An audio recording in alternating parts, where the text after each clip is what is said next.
I asked Oprah's former chef a simple question: what does she eat to stay young?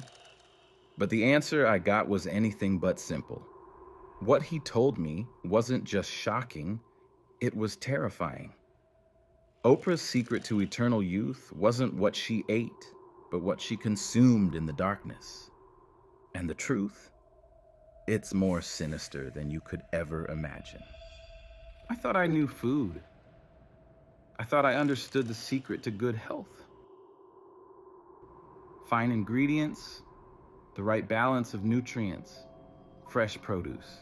That's what I was trained for, what I believed in. But when I started working for Oprah, I quickly learned that I had no idea what I was really dealing with. The meals I prepared weren't just luxury, they were sacred.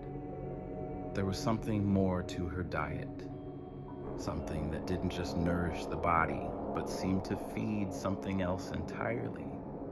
Her requests were always strange at first. Ingredients that sounded foreign, even mythical. But I chalked it up to her being a perfectionist.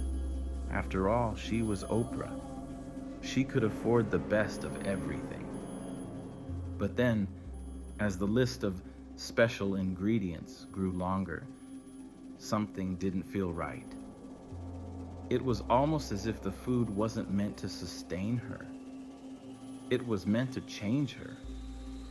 At first, I thought it was just a preference. But when I saw the way Oprah treated the chefs who prepared the meals, how her requests were always met with reverence, almost fear, I started to sense something darker. One day, I saw the head chef huddled in the back corner of the kitchen, holding a scroll of paper, his face pale, like he'd just seen a ghost. As I approached him, he quickly rolled it up and shoved it into his pocket, his eyes darting nervously toward the door. "Everything okay?" I asked, trying to keep my voice casual, but my curiosity was eating at me. He looked at me like I was about to unleash hell just by asking. "Don't ask about the list," he said, his voice barely a whisper. That's when I saw it. The list. It was long, far too long for a regular grocery order, and the ingredients were nothing short of bizarre. Moonlit herbs, sun-charged fruit, oils that had to be blessed before use. Ingredients like essence of life. I remember looking at that one, trying to figure out if it was a joke. But the look on the head chef's face told me it wasn't. These weren't just ingredients. They were symbols. Symbols of something far beyond food. Something ancient. But I didn't say anything. I didn't dare. Instead, I went to the storage room later that night and found some of those same strange items. Moonlit herbs that glowed faintly in the dark. Fruit that seemed too perfect to exist. Oils that smelled intoxicating in ways I couldn't explain. I couldn't shake the feeling that I wasn't just dealing with a rich woman's whims. Oprah wasn't just interested in fine dining. She was feeding something else. The next day, as I prepared a meal for her, I hesitated. Something about the way those ingredients sat on the counter, waiting as if they were beckoning me to use them, made my skin crawl. I felt like I was doing something I shouldn't. And then she walked in. Her presence filled the room, like she commanded the space itself. There was something almost otherworldly about her. She didn't smile at me, didn't acknowledge me, but her eyes locked onto the ingredients I was using. She smiled faintly, but it wasn't a warm smile. It was something else. A smile that sent a chill down my spine. "You're using the right ones?" she said, as if she knew exactly what I was thinking. I didn't know how to respond, so I just nodded, trying to keep my hands steady as I continued cooking. But as I prepared the meal, I felt a growing unease. The air around us seemed thicker, heavier. The candles she always insisted on lighting had an almost unholy glow to them. They weren't just candles. They were symbols of something deeper, something darker. "Everything okay?" I asked again, this time my voice trembling. "Everything is perfect," she replied smoothly, her eyes never leaving the food. "You see, the right food nourishes more than just the body." It was like a switch had flipped. What I had assumed was just another rich person's obsession with health was something far more insidious. She wasn't just interested in health. She was consuming something, absorbing something that had nothing to do with calories or nutrients. And that's when the truth hit me. Oprah wasn't eating just to stay young. She wasn't just consuming food like anyone else would. She was partaking in a dark, forbidden ritual, one that had been kept hidden for years. But I wasn't ready to admit it to myself yet. I told myself I was just imagining things. After all, this was Oprah, the woman who could make anything happen. Why would she need anything more than what was in front of her? I should have trusted my instincts. The meal was served, and Oprah ate as if there were no tomorrow. But she didn't just eat. She consumed with a hunger that wasn't natural. It was almost as if she was devouring something deeper than food. I could feel the energy leave me, draining me. I watched as she finished the meal, her face glowing with something more than satisfaction. She turned to me with a smile that was far too wide. "Perfect," she said. "You have no idea how important this is." But I had no idea. No clue. Not yet. What I didn't realize then was that I had only scratched the surface of Oprah's secret. That meal? It was just the beginning of something much darker. It was one of those nights that felt like everything was off. Oprah requested a special meal, but not just any meal. This one had to be served precisely at midnight.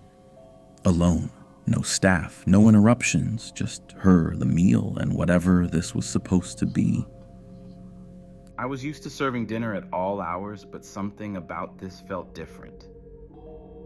There was an urgency in her voice when she made the request, as if she was expecting something or someone to be there. I was told to prepare the food, then leave immediately. Don't stay. Don't watch. But that didn't sit well with me. There was something about that command, the way it hung in the air that felt wrong. So, I did what I shouldn't have. I stayed. I waited in the darkened hallway, hiding just out of view, holding my breath. I knew it was a mistake. I felt it in my gut. But curiosity clawed at me. It was more than curiosity. It was fear. I had already seen things I couldn't explain, and now I was about to witness something I couldn't even begin to understand. Through the crack of the door, I saw her. Oprah was sitting at the head of the table. The room was dim, lit only by a dozen candles. The soft, flickering flames cast long shadows, distorting the edges of everything they touched, giving the room an unsettling, almost otherworldly feel. The candles weren't the usual kind. These had symbols carved into them, strange symbols that seemed familiar, yet alien.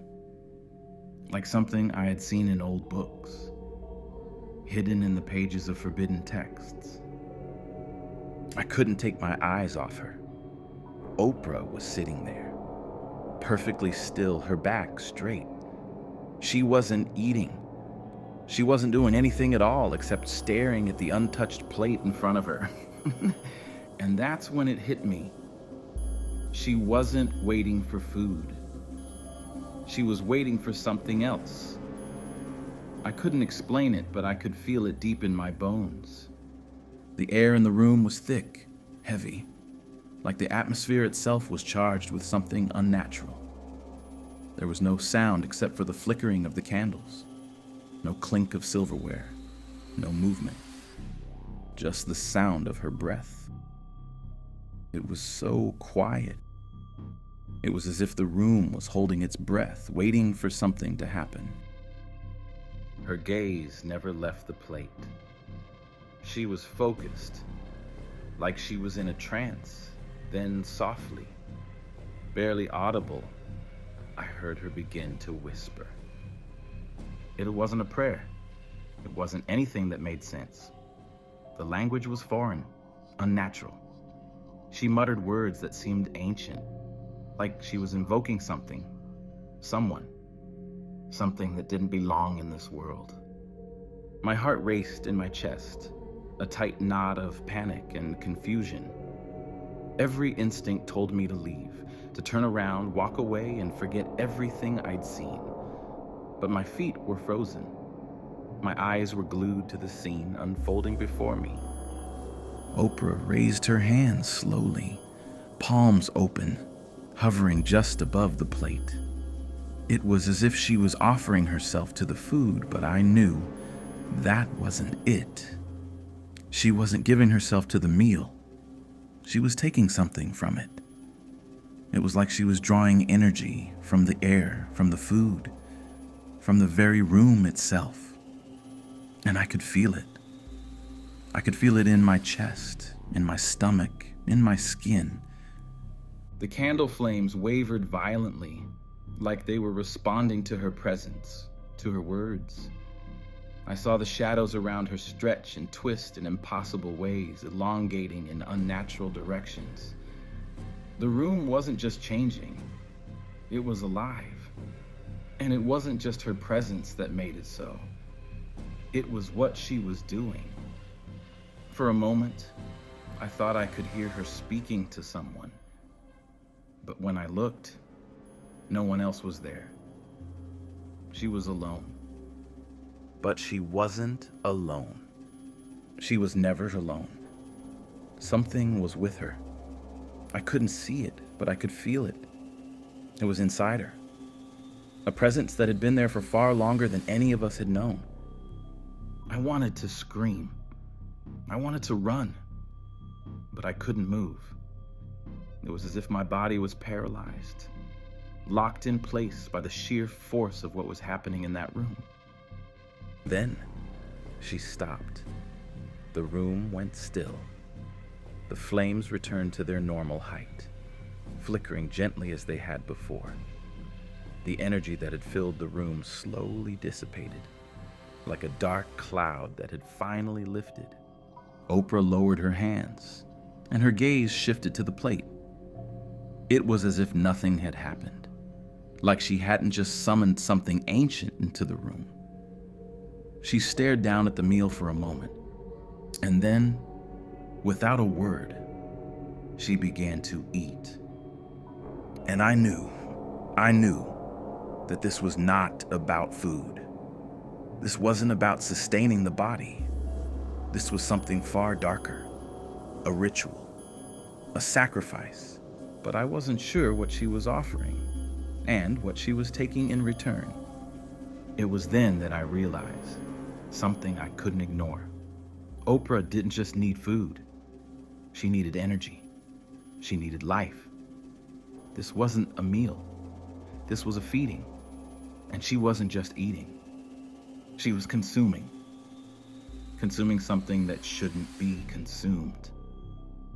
I turned away from the door, my mind reeling. But as I did, something caught my eye, a shadow flickering just beyond the corner of the room. I froze, heart pounding in my chest. My eyes darted back to the doorway, but there was nothing. Just the flickering light, just the quiet hum of the room. I was terrified, but even more than that, I was curious.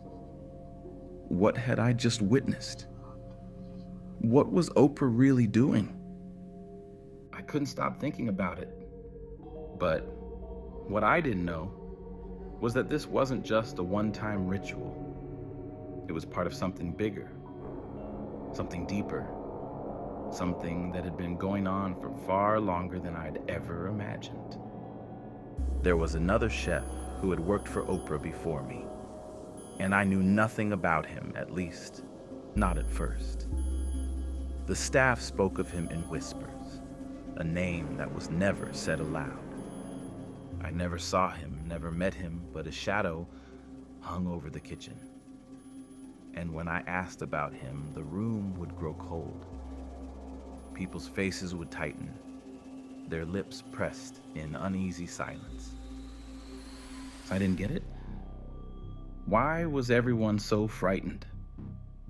I figured he must have been a perfectionist. Maybe a little eccentric, but I never could have imagined how wrong I was. He had disappeared, vanished just like that. The way people spoke of him, you'd think he had died. But no one said that outright. They said he'd left under strange circumstances, but no one ever explained exactly what those circumstances were. So I did what anyone would do when they're stuck in the dark. I asked questions.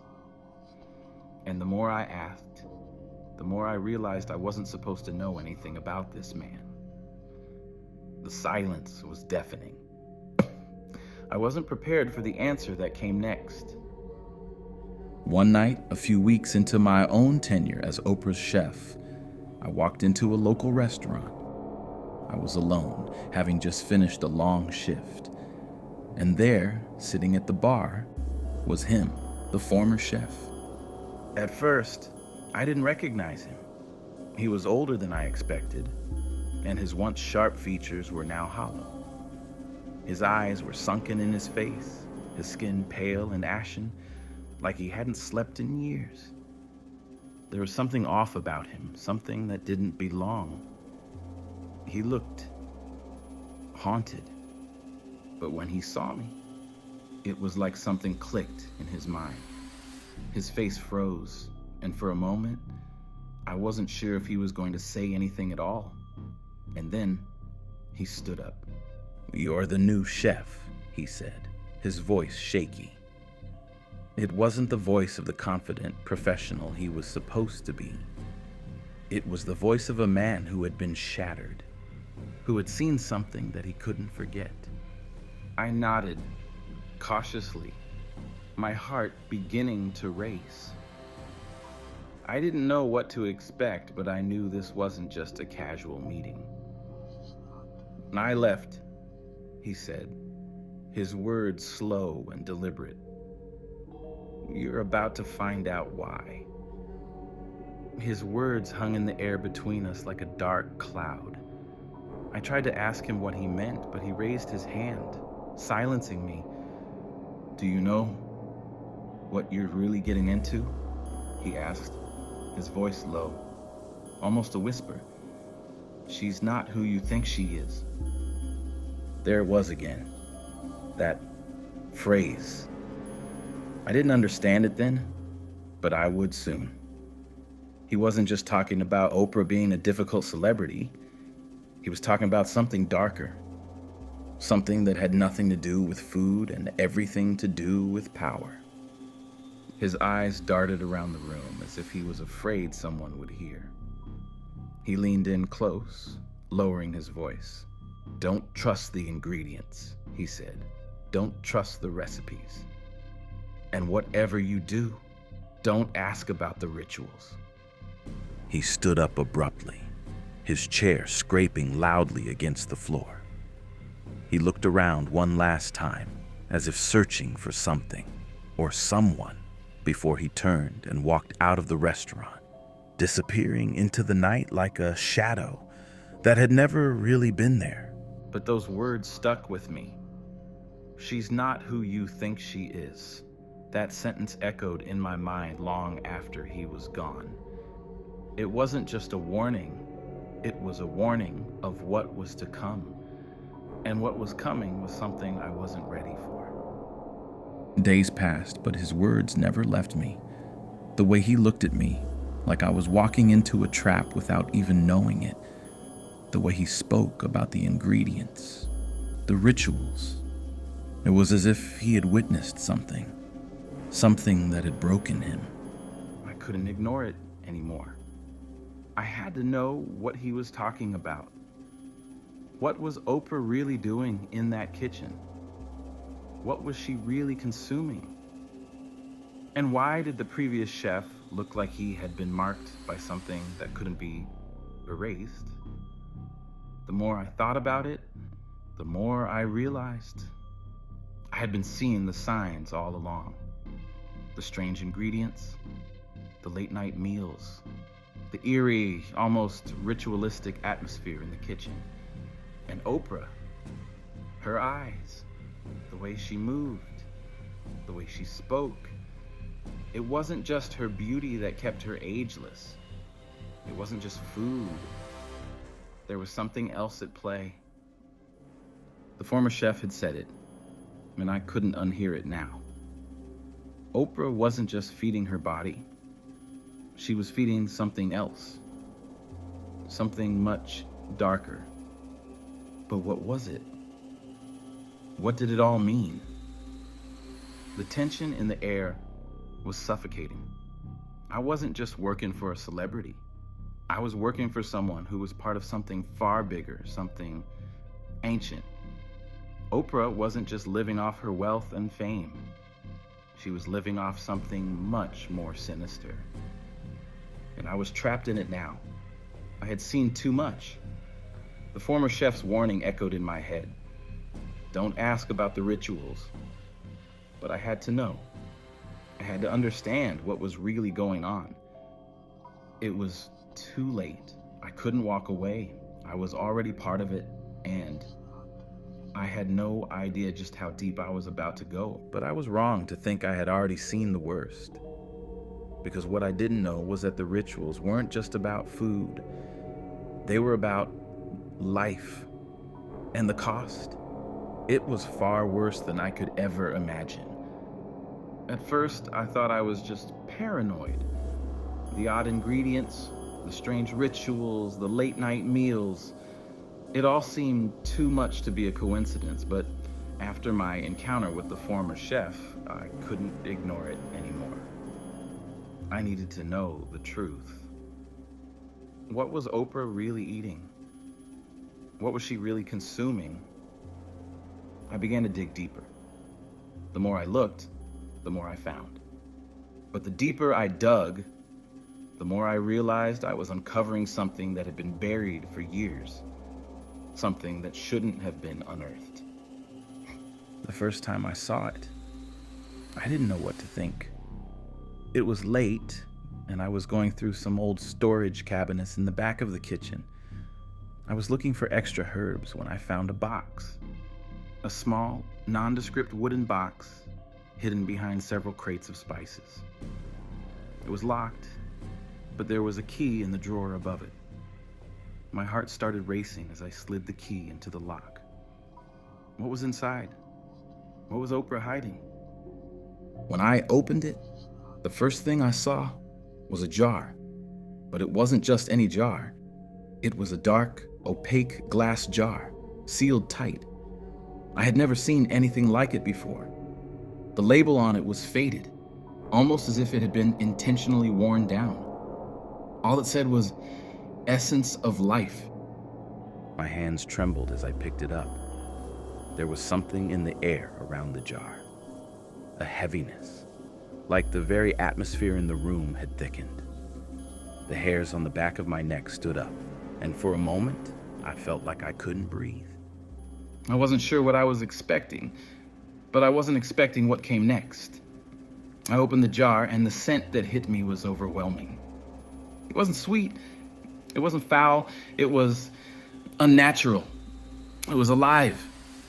The smell clung to my skin, to my clothes, as if it were penetrating every pore. I nearly gagged, but there was something else. Something in that scent that pulled me in.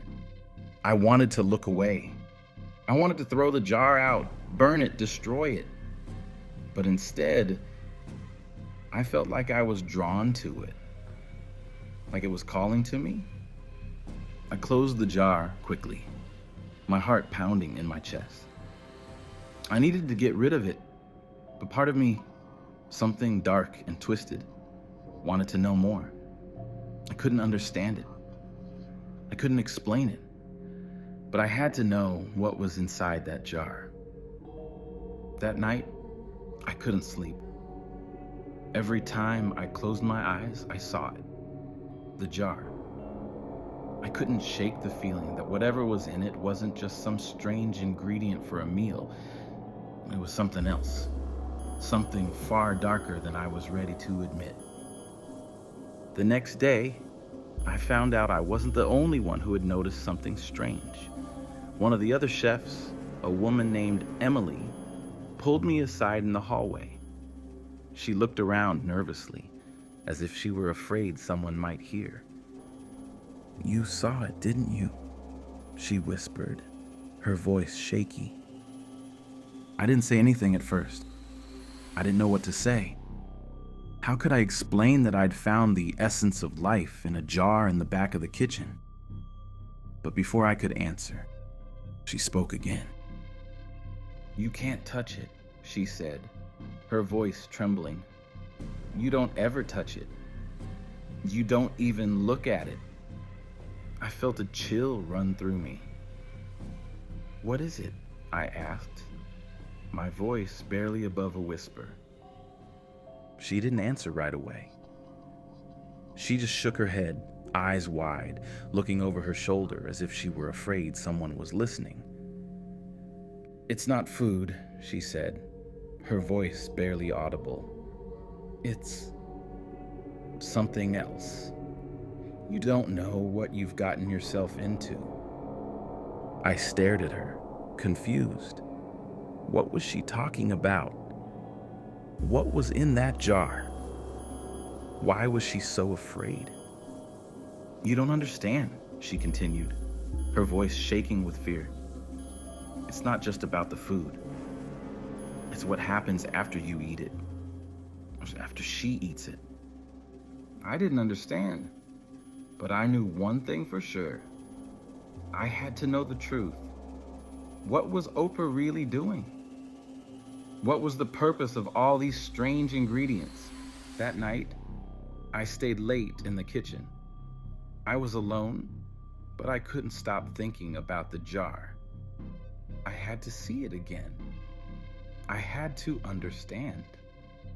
I went back to the storage room, my heart pounding in my chest, and found the jar where I had left it. I opened it again, the scent immediately filling the room, but this time, I was prepared. I stared at the dark liquid inside. It wasn't just liquid. It was alive. You could feel it.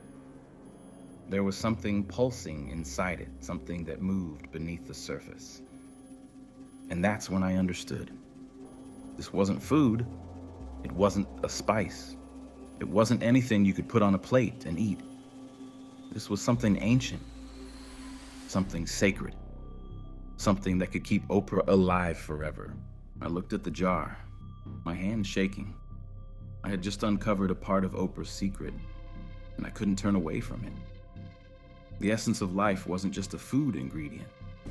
It was a ritual, a way to feed her, to keep her young, to keep her alive. And then I realized I was a part of it. I had been drawn into her world, into her secret. I was no longer just a chef. I was part of something much darker, something I couldn't escape. The deeper I went, the more I realized the truth. Oprah wasn't just feeding herself. She was feeding on something, and it was far more dangerous than anyone knew. The more I stayed, the more I began to see it. The staff around Oprah, especially the ones who had worked for her the longest, weren't just different. They were changing. They were becoming something else, something better.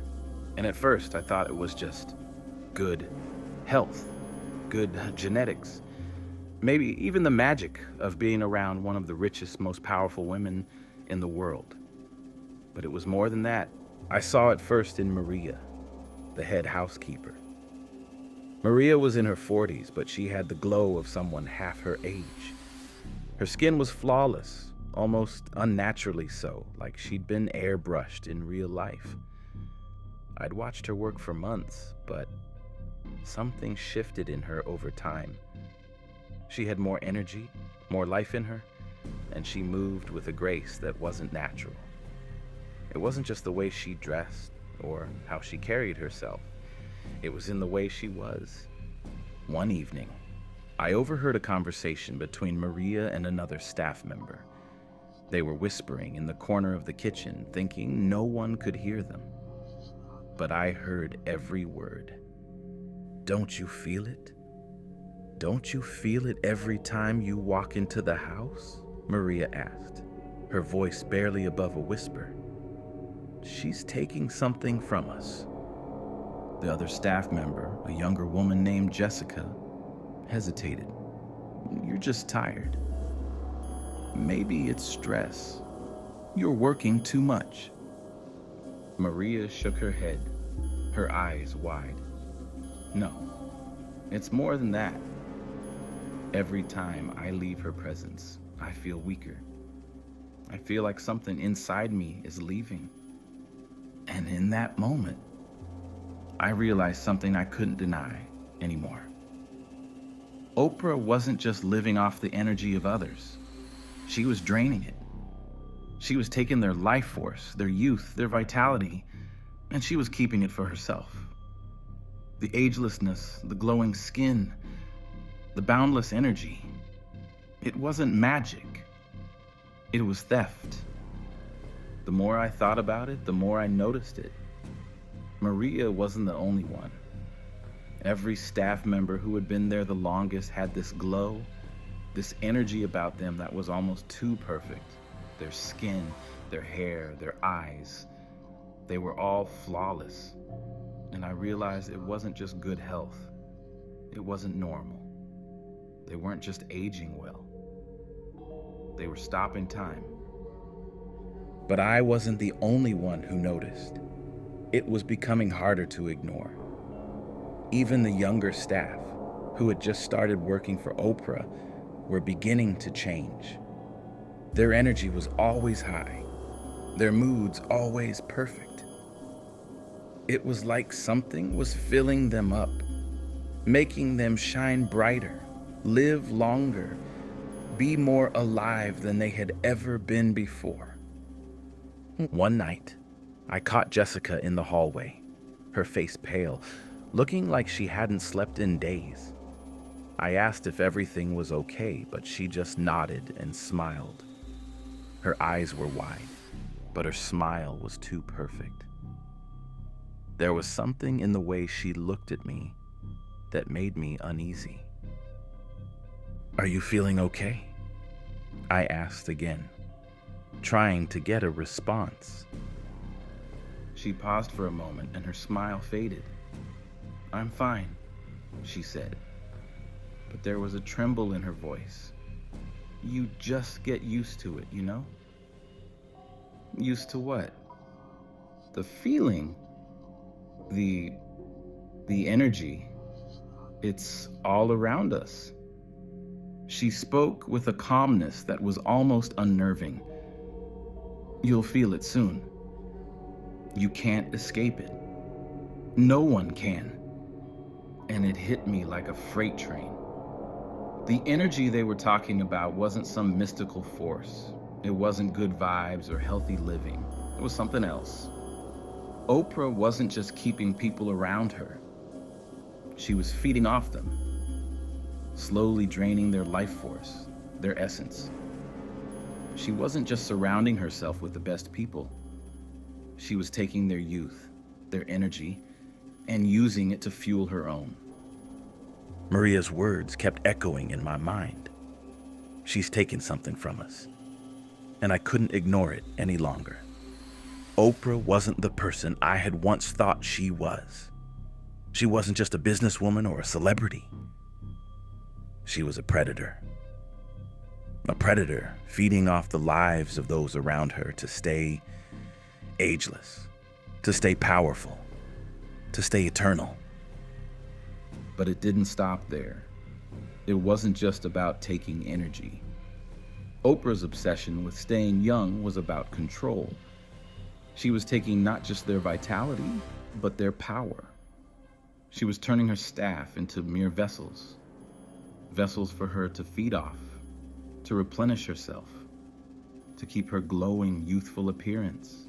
And I realized I was next. It was all starting to make sense now. Every meal, every ingredient, every ritual wasn't about nourishment. It was about something far darker. Oprah's meals weren't just to keep her fed. They were to feed her, to take everything from those around her.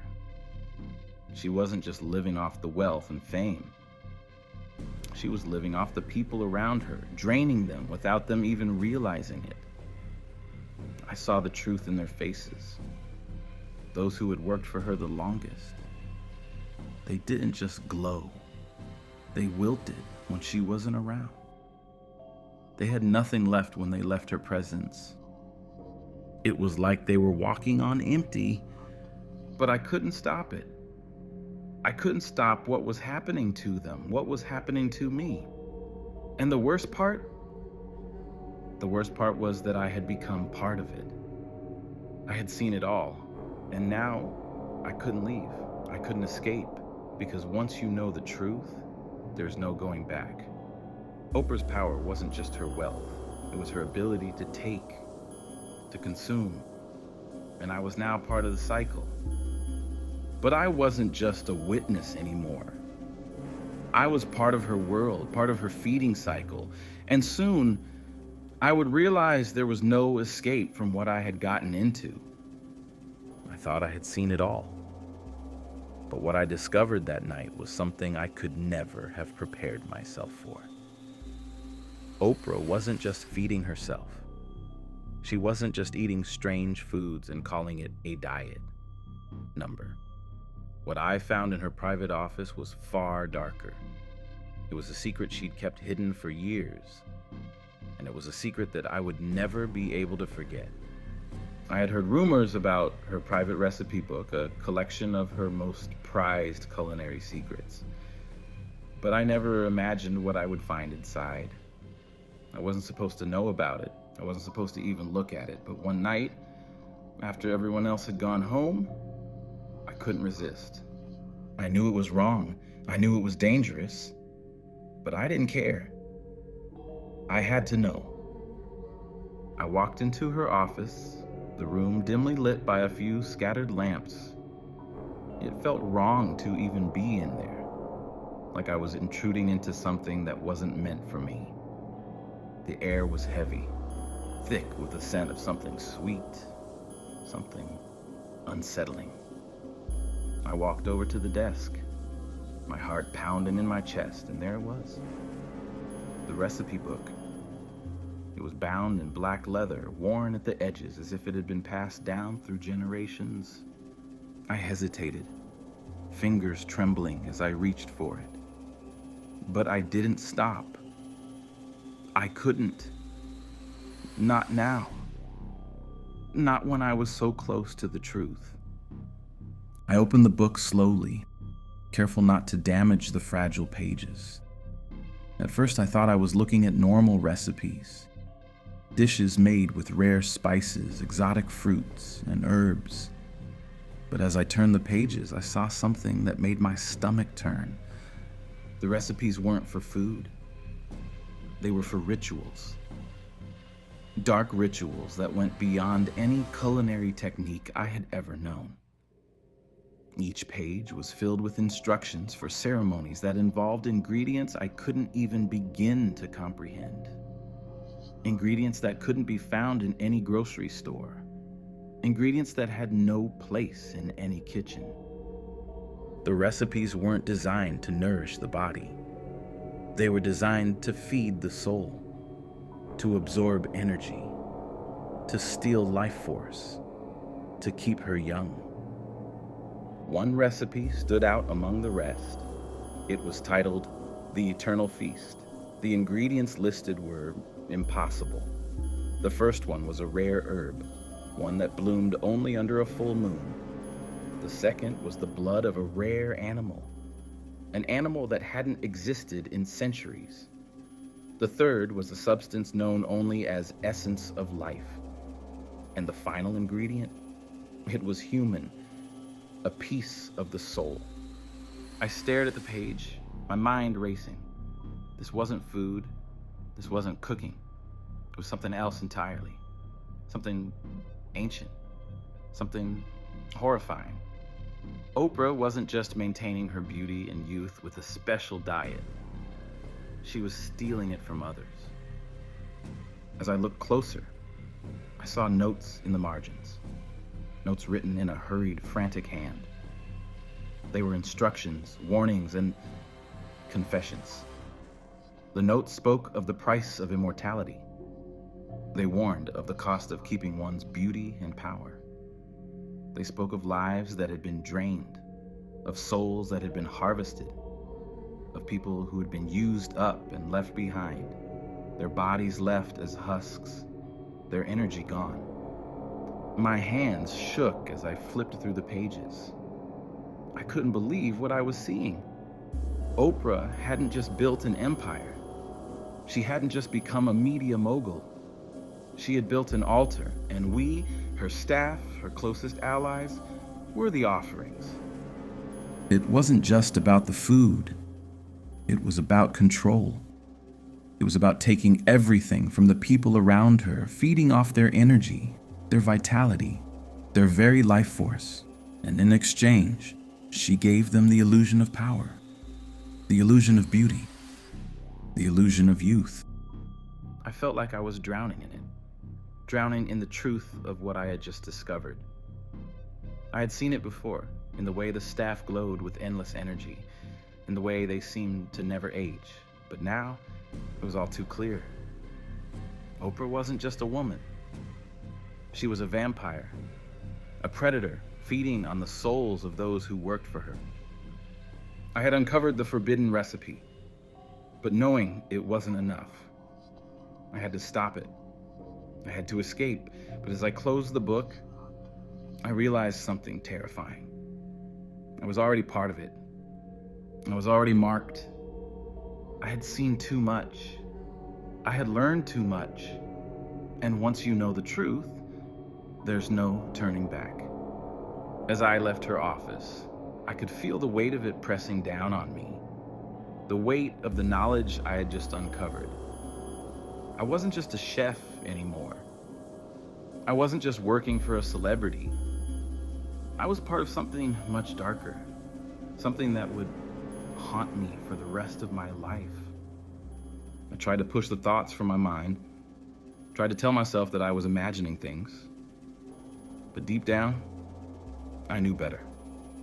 I knew what I had seen, and I knew I couldn't escape it. The recipe was real. The rituals were real. And Oprah's immortality, it was real too. I was trapped in her world now. I had crossed a line I couldn't uncross. There was no way out, not anymore. I had uncovered the truth, but I had no idea what the cost would be. What I didn't know was that the recipe wasn't just a secret, it was a curse. And now, I was part of it. I thought I could walk away. I thought that once I knew the truth, I could leave it behind and get out of this nightmare. I was wrong. So wrong. The moment I learned the forbidden recipe, I became marked. There was no escape. Oprah's world was no longer just a job or a paycheck for me. It was a prison. And I was trapped inside it. It started small at first. The whispers. I thought I was imagining it. But then I began to hear them more clearly. Voices that seemed to come from nowhere, circling me, as if they were always right behind me. I would turn around, but there was never anyone there. I thought it was my mind playing tricks on me. Maybe I was just overwhelmed by the horrors I had uncovered. Maybe the knowledge of the ritual had started to break me. But then I began to notice something else. The staff, the ones who had been there the longest, the ones who were closest to Oprah, were different. I could see it in their eyes. The blankness, the emptiness that wasn't there before. They were no longer fully human. Something had drained them, and I was beginning to see the results. The ageless glow, the unshakable energy. It wasn't just a product of the food or the rituals. It was sustained by something else, something dark. Every time I walked past one of them, I could feel it. I could feel their energy draining me. It was like I was absorbing their emptiness, like I was becoming one of them. I knew it was happening to me too. I could feel myself changing. I was getting weaker, but I didn't know how. It wasn't physical weakness. It was something more insidious. It was a slow, creeping feeling of hollowing out, like my very essence was being pulled from the inside, bit by bit. I started to sleep less. When I did sleep, I had nightmares. Dreams where Oprah's face was in front of me, her eyes glowing with an unnatural light. She was always there, always watching, always taking. I couldn't escape her. I couldn't escape the truth. And I couldn't escape what I had learned. It wasn't just the whispers. It was the presence. The feeling that Oprah's gaze was always on me. I could feel her watching me, even when I was alone, even when I thought I was safe. I tried to leave. I tried to pack my things, tell myself I could just walk away and forget it all. But every time I stepped outside the door, I felt a pull. Something pulling me back. I couldn't leave. I was bound to it now. I was bound to her.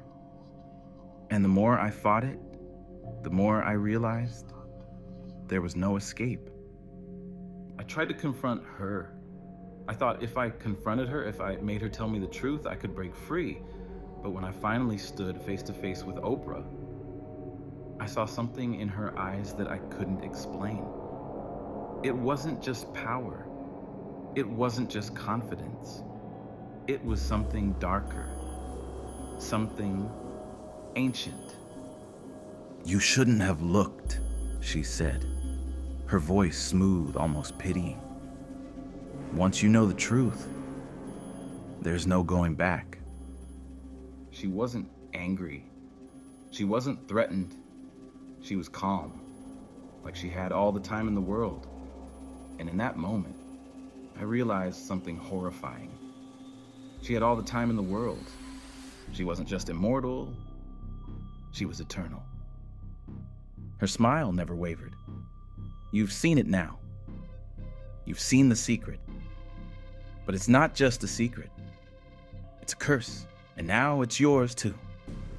That's when I understood. I wasn't just marked. I was part of it now.